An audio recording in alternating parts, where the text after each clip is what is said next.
Hello everyone, if you're trying to play Mortal Shell 2 and your game keeps crashing, then you have come to the right place because in this video I'm going to show you how to fix Mortal Shell 2 crashing on your computer easily. So first off, you're going to open up your start menu, you're going to write here run, and then you're going to write here app data. Now you're going to go into local, and then you're going to find the folder called Mortal Shell 2, here it is. Go into saved, save games, and now here you have both of these files. You're just going to go ahead and delete both of these files from here. Don't worry, these are not your save files. These just store your game settings. So just go ahead and delete those from here and then go into your games folder.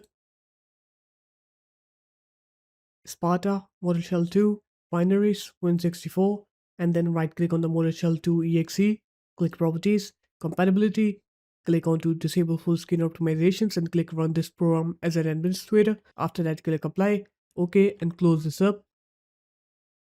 Now you're going to open up your game's platform, which is Steam for me.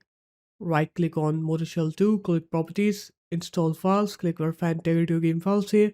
Once you do that, now your game should work, and now you can go ahead and try to play the game, and you'll see that your game will not crash anymore. So the it is guys, that's how easy it was. If you guys found this video helpful, make sure to leave a like, comment and subscribe to the channel, and I will see you in my next video. Peace.